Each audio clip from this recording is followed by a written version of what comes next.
Om Swastiastu.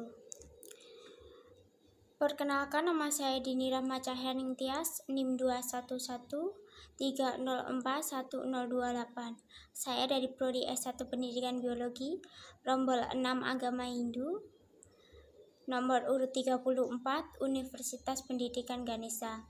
Pada kali ini saya akan mempresentasikan pembahasan UTS MPK Agama Hindu. Pertanyaan yang pertama yaitu, Tuhan adalah kebenaran. Tuhan ada di mana-mana. Jangan pernah bersandar pada ketidakbenaran dalam keadaan apapun. Jika mengikuti jalan ketidakbenaran, kita tidak akan dapat mengembangkan kasih. Maka dari itu, kembangkanlah kasih sepanjang waktu. Berilah contoh dalam kehidupan sehari-hari bagaimana mengembangkan kasih kepada seluruh ciptaan Sang Yang Widi dengan mengikuti kebenaran. Jawabannya, menurut saya untuk mengembangkan kasih kepada seluruh ciptaan Sang Yang Widi dengan mengikuti kebenaran. Yang pertama, kita harus mengerti Trihita Karana agar kita bisa saling menghargai satu sama lainnya, sehingga terciptanya kedamaian yang didasari oleh kebenaran. Contohnya, misalnya membantu orang tua mengerjakan pekerjaan rumah, membantu adik mengerjakan PR, selalu menjaga lingkungan hidup seperti selalu menyiram tanaman, memberi pupuk, merawat tanaman dengan baik, dan memberi makan hewan ternak. Tidak hanya itu saja, tetapi juga selalu menolong orang yang sedang membutuhkan, menghormati sesama umat manusia, dan tidak mencela umat manusia yang berbeda. Pertanyaan yang kedua, dengan mengucapkan mantra yang benar dan berulang-ulang akan membawa ketenangan pikiran. Jelaskan sesuai dengan konsep Bhakti Marga mengapa hal itu bisa terjadi. Jawabannya, menurut saya hal tersebut bisa terjadi dikarenakan mantra merupakan sebuah kata atau kombinasi beberapa buah kata yang sangat kuat atau ampuh yang didengar oleh orang bijak dan yang dapat membawa seseorang yang mengucapkannya melintasi lautan kelahiran kembali, serta mantra dapat dipergunakan untuk mewujudkan keinginan spiritual ataupun keinginan material. Hal itu dapat dipergunakan demi kesejahteraan maupun penghancuran diri seseorang. Mantra seperti energi atom, yaitu suatu tenaga yang bertindak sesuai dengan rasa bakti seseorang yang mempergunakannya. Mantra juga dapat menghasilkan energi positif untuk tubuh kita sehingga dapat membuat pikiran menjadi tenang dan fokus. Pertanyaan yang ketiga, sesuai dengan konsep Caturmarga, berikan contoh pengalaman hidup yang pernah Anda alami yang ada hubungannya dengan renungan berikut. Apakah perbuatan yang kau lakukan, engkau akan menuai hasil yang sepadan? Maka dari itu, engkau harus mengembangkan moralitas dan meresapi nilai-nilai kemanusiaan. Ketika makanan basi, tidak ada gunanya menyimpan makanan tersebut, karena ia akan semakin basi. Engkau mungkin saja bisa menyembunyikan dosa-dosamu dari masyarakat, namun engkau tidak akan dapat menyembunyikan apapun dari Tuhan. Jawabannya yaitu, pengalaman yang pernah saya alami dan membuat saya tidak ingin mengulangi lagi, yaitu pengalaman pada saat saya kelas 10 SMA, saya pernah berbohong kepada orang tua saya. Saya berpamitan ingin kerja kelompok di rumah teman, tetapi sebenarnya saya dengan teman-teman saya pergi ke bioskop untuk menonton film. Pada saat menonton, perasaan saya sudah tidak enak karena telah membohongi orang tua saya. Kemudian orang tua saya melewati rumah teman saya dan tidak melihat sepeda motor saya, sehingga orang tua saya menelpon. Disitulah saya tetap meneruskan pembohongan itu, mengatakan bahwa saya kerja kelompok di rumah teman saya yang satunya. Pada saat perjalanan pulang, saya ketemu dengan tetangga. Mereka melihat saya dan melaporkan ke orang tua saya. Pada akhirnya, saya sampai di rumah langsung ditanya oleh ayah. Kemudian saya tidak bisa berbohong lagi, sehingga saya mengaku bahwa saya tidak kerja kelompok tetapi menonton film di bioskop. Disitulah orang tua saya sangat marah karena dibohongi. Hal itu membuat saya tidak mau mengulangi lagi. Pertanyaan yang keempat, sebelum meditasi cucilah muka, tangan, serta kaki atau Anda mandi untuk membersihkan badan dari kotoran sekaligus membuat badan menjadi segar. Duduklah dengan memakai alas dari kain, tikar, atau selimut. Posisi punggung tegak lurus dan tangan diletakkan di pangkuan dalam posisi rileks. Pejamkan mata serta tenangkan pikiran beberapa detik. Setelah itu ucapkan mantra. Jelaskan masing-masing tahap tersebut. Jawabannya yaitu yang pertama, mencuci muka, tangan serta kaki maupun mandi dengan baik untuk membersihkan badan dari kotoran sehingga mendapatkan ketenangan saat meditasi. Yang kedua, pergi ke kamar sembahyang atau padmasana. Yang ketiga, menyalakan dupa yang harum. Yang keempat, duduk bersila, rileks dan tenang dengan menggunakan alas seperti alas tikar agar di saat meditasi tidak mendapat gangguan seperti jika ada semut atau binatang lainnya. Kelima, posisi punggung tegak beserta badannya, tangannya diletakkan di atas pangkuan dengan rileks. Yang keenam, memejamkan mata dengan mengucapkan mantra seperti mantra Om Namah Shivaya yang diucapkan secara berulang-ulang. Pertanyaan yang kelima, jelaskan hubungan antara yoga surya namaskar dengan pranayama. Berikanlah contoh pranayama yang cocok untuk asanas tersebut. Gambarkan rangkaian yoga surya namaskar yang Anda ketahui dan apa maknanya. Jawabannya yaitu, menurut saya hubungan antara yoga surya namaskar dengan pranayama yaitu berhubungan erat satu sama lainnya. Dikarenakan keduanya sama-sama dapat membawa keseimbangan kondisi rohani dan jasmani dengan mengakibatkan ketenangan batin dan fisik. Contohnya, pranayama yang cocok untuk asanas yaitu anuloma viloma pranayama. Pranayama yang cocok untuk badan memusatkan pikiran yaitu dirga pranayama. Berikut ini gambar-gambar dari yoga surya namaskar. Yang pertama, pranamasana atau sikap berdoa. Berdiri tegak dengan kedua kaki rapat, satukan kedua telapak tangan di depan dada, rileks, selalu bernafas normal atau biasa. Makna untuk relaksasi ketenangan dan membentuk konsentrasi. Yang kedua, hasta uttasana atau sikap kedua lengan terangkat. Kedua lengan diangkat atas kepala, kemudian direnggangkan sesuai lebar bahu, kepala dan tubuh ditekuk ke bagian atas ke belakang. Mengangkat kedua lengan dan tarik nafas, maknanya untuk memperbaiki pencernaan, menghilangkan sebagian lemak dan meningkatkan kelenturan tubuh. Yang ketiga, pada hastasana atau sikap tangan sampai kaki. Badan membungkuk ke depan sampai jari-jari tangan maupun kedua tangan menyentuh tanah, dahi menyentuh lutut, dan kemudian tahan, namun kedua kaki tetap lurus. Nafas dihembuskan selama membungkuk ke depan. Makna untuk mengurangi kelebihan lemak pada daerah perut, memperbaiki peredaran darah, dan melenturkan tulang belakang. Yang keempat, asva sancalanasana atau sikap menunggang kuda.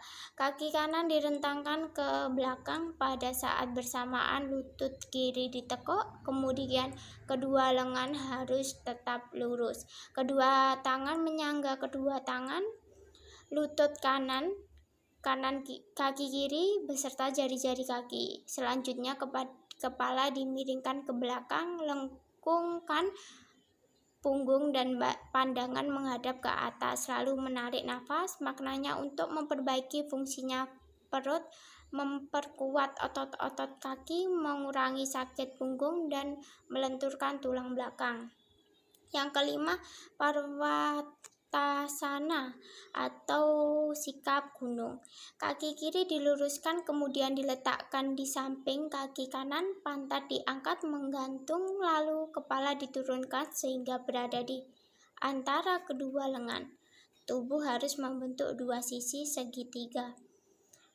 Luruskan kedua kaki dan lengan lalu menghembuskan nafas. Makna untuk menguatkan syaraf, melenturkan tulang belakang, dan menguatkan otot-otot pada kedua lengan dan kaki. Yang keenam, Astanga Namaskara atau pemberian hormat dengan 8 anggota tubuh. Tubuh direndahkan ke tanah sehingga hanya dada, kedua lutut, kedua tangan, dagu, dari jari kedua kaki yang menyentuh tanah. Perut maupun pinggul agak sedikit diangkat ke atas lalu nafas dihembuskan. Makna dari gerakan ini untuk menguatkan dada dan menguatkan otot kaki dan lengan. Yang ketujuh, Bhujangasana atau sikap kobra. Tubuh diangkat dari pinggang dengan cara meluruskan kedua lengan, kepala dilenturkan ke belakang, lalu tarik nafas pada saat tubuh diangkat, lalu punggung dilengkungkan. Makna membuat otot-otot lemas, melatih tulang belakang, dan mendorong aliran darah di bagian organ tubuh. Yang kedelapan, Parvatasana atau sikap gunung. Pose ini pengulangan dari pose 5. Dihembuskan nafas pada saat mengangkat pantat. Maknanya untuk menyelaraskan urat saraf tulang belakang dan membantu melemaskan otot-otot kedua lengan dan kaki.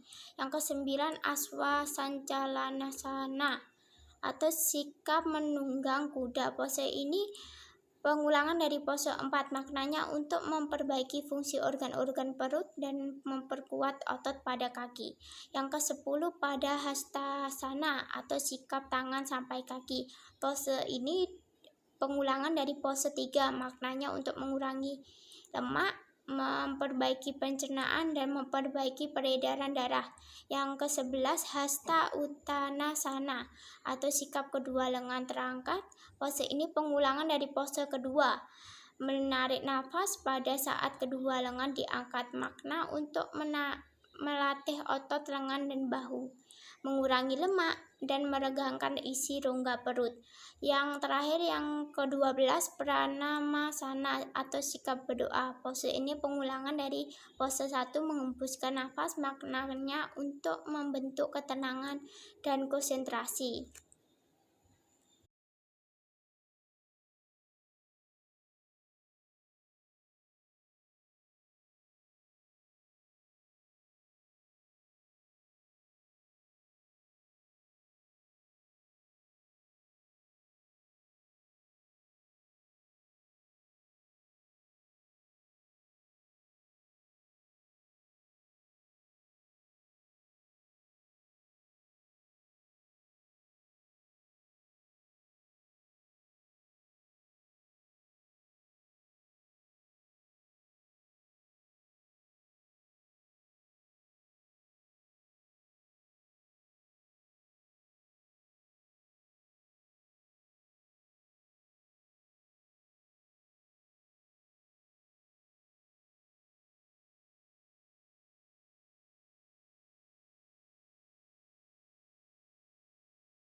Pertanyaan ke-6, Ida Sang Hyang Widi Wasa bersifat wiyapi wiyapaka ada di mana-mana. Jelaskan bagaimana Anda dapat membuktikan bahwa Tuhan itu ada di mana-mana. Jawabannya, dalam agama Hindu, Tuhan diyakini berada dimanapun dan sangat dekat dan sangat dekat dengan manusia, dan saya percaya itu. Contohnya pada saat saya mengalami kesusahan dan kemudian saya memikirkan Tuhan, pada saat membayangkan Tuhan, di situ saya merasa tenang dan nyaman. Kemudian terlintas dalam pikiran saya pemecahan masalah saya. Peristiwa tersebut membuktikan bahwa Tuhan ada di mana-mana dan dekat dengan manusia. Tidak hanya itu saja, tetapi ada peristiwa lainnya, seperti di dalam diri terdapat atman atau percikan-percikan kecil dari Tuhan yang membuat manusia bisa hidup sampai sekarang ini. Di setiap makhluk ciptaannya pasti ada atman dan juga makhluk hidup di mana-mana sekarang ini. Hal itu juga membuktikan bahwa Tuhan ada di mana-mana. Pertanyaan yang ketujuh, dalam kitab Manawa Dharma Sastra disebutkan Srutistu Wedo Wisneo Dharma Sastra Tuwai Semerti Te Sarwate Swamina Sietapyam Dharmoho Nirbabau, yaitu Manawa Dharma Sastra 2.10. Artinya, sesungguhnya Sruti adalah Weda, demikianlah pula Semerti adalah Dharma Sastra. Keduanya tidak boleh diragukan dalam hal apapun, karena keduanya adalah kitab suci yang menjadi sumber hukum agama Hindu atau Dharma. Jelaskan mengapa Sruti dan Semerti merupakan sumber utama hukum Hindu. Jawabannya, karena jika dilihat dari pengertian Sruti dan Semerti, yang mana Sruti adalah wahyu langsung dari yang diterima oleh para resi, sedangkan Semerti adalah kitab suci yang disusun berdasarkan atas ingatan para resi. Jadi, kitab suci untuk menuntun ataupun mengatur umat agar terhindar dari hal-hal yang tidak baik. Jika tidak melakukan hal adharma, maka kehidupan akan damai. Pertanyaan ke-8, berikan contoh pengalaman hidup yang pernah Anda alami yang ada hubungannya dengan renungan berikut. Apapun perbuatan yang kau lakukan, engkau akan menuai hasil yang sepadan, maka dari itu engkau harus mengembangkan moralitas dan meresapi nilai-nilai kemanusiaan. Ketika makanan basi, tidak ada gunanya untuk menyimpan makanan tersebut, karena ia akan menjadi semakin basi. Engkau mungkin saja bisa menyembunyikan dosa-dosamu dari masyarakat, namun engkau tidak bisa dapat menyembunyikan apapun dari Tuhan. Jawabannya itu, menurut pengalaman yang pernah saya alami dan membuat saya tidak ingin mengulangi lagi. Pengalaman itu yaitu pada saat kelas 10 saya berbohong kepada orang tua. Saya berpamitan ingin kerja kelompok di rumah teman, tetapi sebenarnya saya dan teman-teman saya pergi ke bioskop untuk menonton film. Pada saat menonton, perasaan saya sudah tidak enak karena telah membohongi orang tua saya. Kemudian orang tua saya melewati rumah teman saya dan tidak melihat sepeda motor saya, sehingga orang tua saya menelepon. Disitulah saya tetap meneruskan pembohongan itu, menyatakan bahwa saya kerja kelompok di rumah teman yang satunya. Pada saat perjalanan pulang, saya ketemu oleh tetangga saya. Mereka melihat saya dan melaporkan ke orang tua saya. Pada akhirnya saya sampai di rumah langsung ditanya oleh ayah. Kemudian saya tidak bisa berbohong lagi, sehingga saya mengaku bahwa tidak kerja kelompok tetapi menonton bioskop. Disitulah orang tua saya sangat marah karena dibohongi. Hal itu membuat saya tidak mau mengulangi lagi.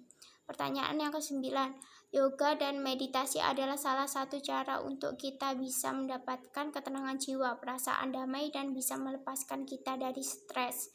Yoga dan meditasi bisa dilakukan oleh semua agama, bukan cuma untuk pemeluk agama Hindu saja. Karena sebenarnya yang dilakukan pada saat kita melakukan meditasi yoga adalah menenangkan pikiran, pemusatan pikiran, dan pengaturan nafas. Jelaskan mengapa yoga asana penting untuk meditasi. Jawabannya, yoga asana sangatlah penting untuk meditasi karena setiap masing-masing gerakan yang terdapat dalam yoga asana dapat memberikan manfaat positif bagi tubuh yang dapat membuat lebih berkonsentrasi dan mengatur nafas dengan baik, seperti Padmasana dan Siddhasana, yang dapat memberikan efek ketenangan di seluruh jaringan syaraf, pikiran, dan dapat menumpang tubuh dalam jangka waktu yang lama karena tubuh mulai dikendalikan oleh pikiran, dan sikap ini sangat diperlukan untuk melakukan meditasi. Tidak hanya itu, yoga asana juga memungkinkan memperbaiki kesehatan dalam tubuh, memberi keseimbangan, ketenangan diri, dan memberi semangat. Pertanyaan yang ke-10, era modern pada saat ini yang lebih mengutamakan teknologi digital dan membuat era informasi global, orang-orang lupa dan cenderung menyibukkan diri ke dalam hal-hal yang berkaitan dengan hiburan teknologi semata. Hal inilah yang menyebabkan kurangnya berkehidupan sosial dan mengurangi rasa peduli terhadap kemanusiaan. Peranan teknologi hampir menguasai kehidupan manusia masa kini. Terlahir sebagai manusia terabaikan. Jelaskan kesatuan antara badan jasmani dan jiwa atau Atman seluruh waktu ya, dalam seakan keutamaan yang menjadikan manusia selalu terus berkembang, serta mengapa menjadi manusia merupakan suatu hal yang paling utama. Jawabannya, dalam ajaran Hindu, manusia adalah kesatuan antara badan jasmani dan jiwa atau Atman yang menjadikan ia selalu terus berkembang. Agama Hindu memiliki ajaran 3 di mana terdapat 3 hal kategori makhluk yang utama, yaitu sabda, bayu, dan idep. Menjadi manusia adalah suatu hal yang paling utama karena manusia memiliki kemampuan untuk berpikir, berkata, dan bertindak. Maka dari itulah manusia dikatakan sebagai makhluk ciptaan Tuhan yang paling utama. Demikianlah presentasi dari saya. Terima kasih. Om Santi Santi Santi Om.